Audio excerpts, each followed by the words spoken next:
eyes do not deceive you. A Dr. Bonehead video in the year of our Lord 2024. Guys, I'm back, and like, for real this time, not like every other time I said I was back and gonna make videos and then maybe never did. This time for real. You guys can trust me. Like, this time I'm actually back.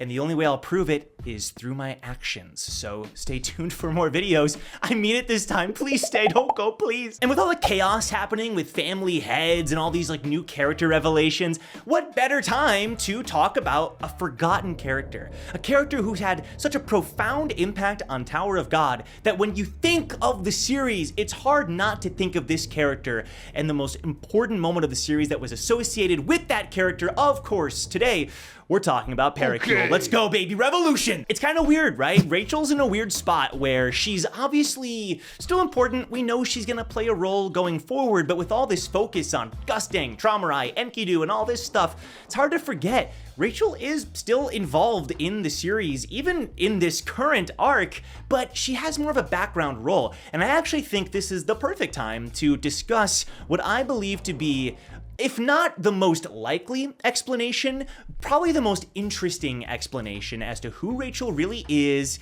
what her purpose is, and explaining some of the mysteries that have never been explained about her character. But first, the confirmed things that we know about Rachel. It's kind of hard to theorize if we're not on the same page about what Rachel knows and who she really is from what we've seen so far in the series. So from what we know, Rachel is somebody who helped raise Baum in the cave. She gave him his name. She taught him how to speak. Everything that Baum knew at the start of season 1 is all thanks to Rachel. Now, we're led to believe that this cave is outside the tower. There's nothing that really deconfirms this. We know there's a Jahad symbol in the cave, so like there's still some mysteries around it. The weird thing about this is that we know that Rachel wasn't trapped in the cave. Not enough people talk about this, but Baum was not allowed to leave by Rachel's own hand. Like, Rachel could come and go, and she even talked to Baum about the people on the outside, and we even see a flashback during the Crown game. It's unclear if it's Baum thinking back to this moment or if it's Rachel, but we see Rachel being bullied, her hair is being pulled by some humanoid figure. So Rachel isn't trapped in the cave, so clearly she has some kind of life outside the cave. She decides one day, I'm gonna enter the tower. We know how that goes. Baum's the one who opens the door, she falls through. Hedon kind of goads her into chasing after him and into seemingly killing him, probably because Hedon is working with Fug, because Ghost was sent by Hedon and Ghost is in association with Fug, all that good stuff. And she pushes Baum, then ends up still working with Fug after being carried by Kuhn's team. We see later on that she has a lot of knowledge regarding the 13-month weapons and the Jahad rings. She knows, and she's the one that reveals to Wang Nan and the audience that these combined are actually the key to the 135th floor. She also references Arlen by name at one point, and she knows about the prophecy about Arlen and her child. Later on, to get Baum into continuing to follow her up the tower, because she weirdly likes it. I'm not gonna look too deeply into that, but she loves it when Baum chases her. It's kind of weird. And she uses the information that, hey, I know why you were trapped in that cave. And she even says that Arlen called you a monster, and like at the end of season 2, she ends up in the possession of Pobodao Gustang, who offers her 3 wishes. And now she's kind of seemingly working with Belerier/Revolution, and that's all we know about Rachel as far as like confirmed on paper facts. Oh, wait a minute, I forgot the most important detail, and that's that she's really good at cleaning. I promise you, this is prevalent information. There are 2 theories I want to address before getting to my main topic, because these are the most common theories and I just kind of want to briefly mention them. The first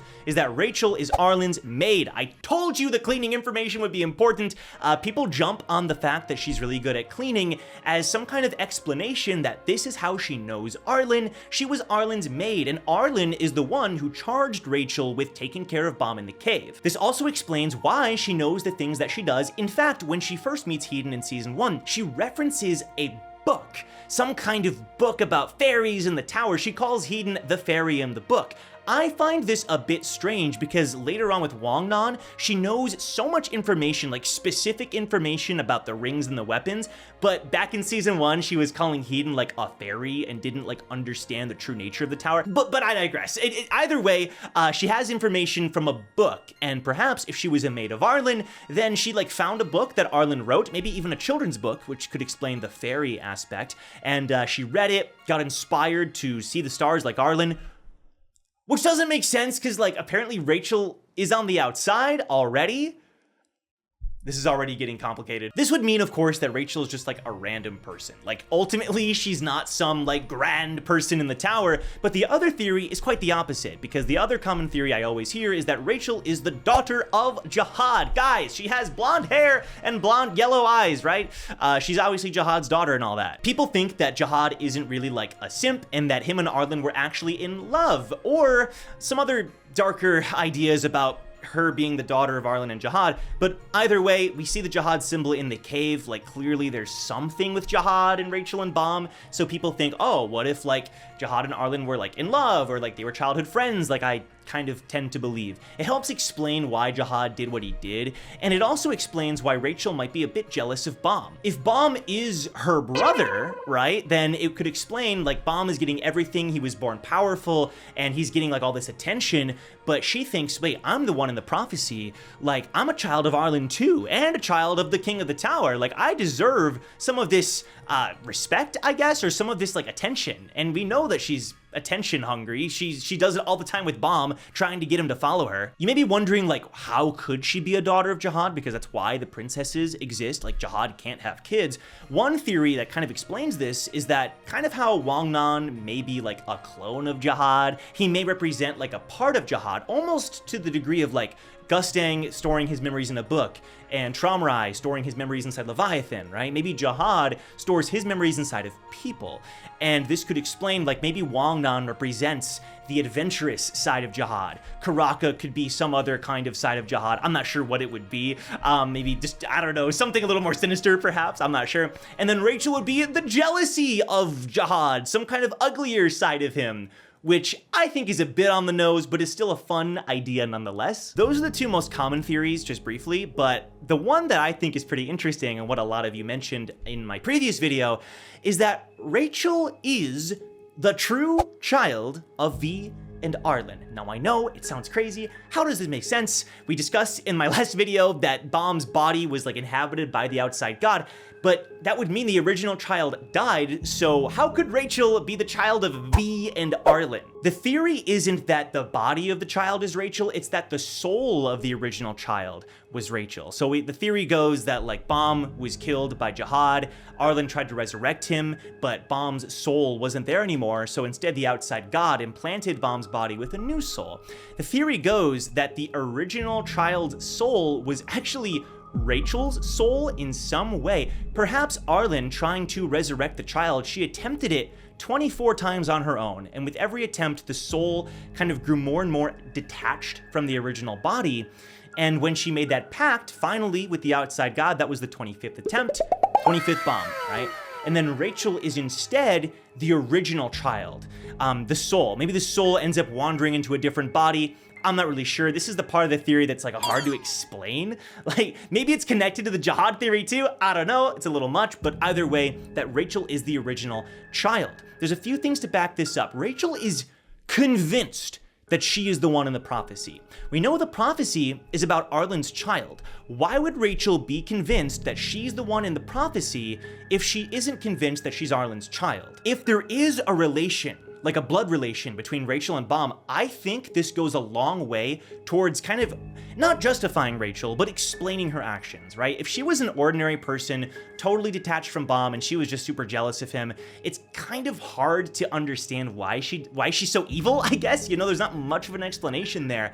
But if she's just as likely to be the child in the prophecy, and maybe even like Bomb being the outside god, isn't the one in the prophecy, she might feel this insane, this large amount of jealousy and this desire to be like, no, guys, it's me. Like, he looks like that original child, but it was actually me that the prophecy was talking about. That I can actually see why, like, again, she's a horrible person.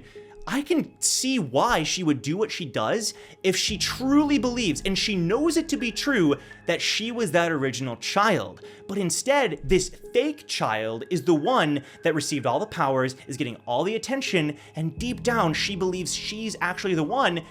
And maybe she's right. She has the connection to Arlen. She has this kind of almost even similar eyes to Bomb. You could even go that far. I don't know. It's been mentioned, right?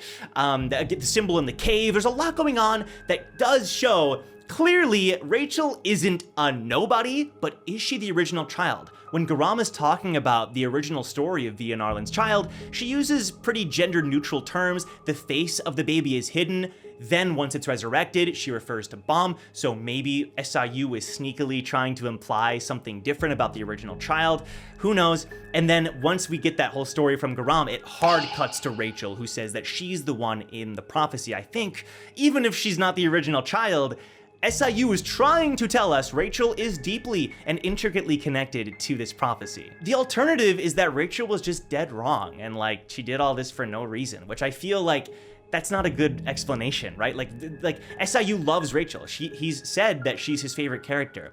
Like, obviously he feels confidently that Rachel has an interesting story. And if her whole story is just, I'm jealous of Bomb because, I don't know, I took care of him for so long and I think it should be me, doesn't explain enough. There's not enough there. The weirdest thing for me, the most like inexplicable thing with Rachel is that she wants to see the stars. She wants to go outside and see the stars, which we know is the exact phrasing and wording from Arlen. So another connection between Rachel and Arlen. But it's strange because apparently they were in the outside. Like, Rachel's idea of seeing the stars and seeing the sky is to enter the tower where, as Yurik has said, like, this place kind of sucks. Like, Yurik wants to leave. For some reason, Rachel thought that the best way to see the stars and sky was to enter the tower where there is no stars and no star and no sky. It's so weird, unless she's speaking metaphorically.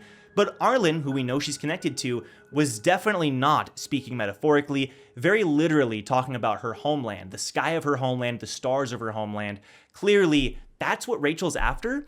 It's so weird and inexplicable unless there's a deeper connection between Rachel, Bomb, and Arlen. And again, Rachel says, like, I don't know what the connection is between you and Arlen. Like, what does that even mean? Like, why wouldn't she know? There's so many questions. Like, I feel like the more I think about it, even from a theory perspective, the more questions I have. Okay, I'm editing this and I remembered a scene from chapter 597 of Tower of God where the navigator that Bomb's team is trying to use to reach the Sprout, the navigator ends up saying that describing opening the door and saying, it originally was not you. And then later on, when Bomb uses the second thorn, the navigator says, I knew it, they were not promised. It originally was not you, and that they were not promised. I don't know, seems pretty interesting. I mean, ultimately, all of this could be looking way too far into it. Like, Rachel could just be an ordinary person from the outside.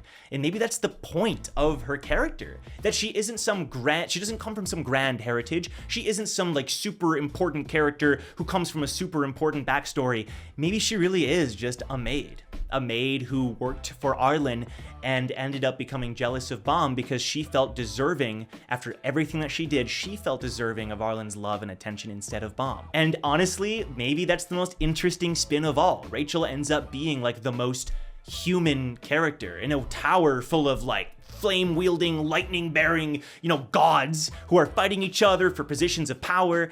Maybe Rachel being the ordinary individual is what's the most interesting of all. I don't know. I kind of like that idea too, even if I do think a part of me craves the idea and craves the information about why Rachel did what she did, because a lot of it is pretty extreme. We can't discount the fact that Rachel is special. I mean, and Dorsey mentions it in season 1, that there's this kind of void, this kind of like weird aura that Rachel has. But ultimately, Rachel is immensely jealous of Bomb, and I think there will be a good reason for it. Thanks so much for watching. My battery is dying, so like and subscribe. Shout out to all my patrons. You guys are amazing, and I'll see you all in the next video. Boom, take care, see ya!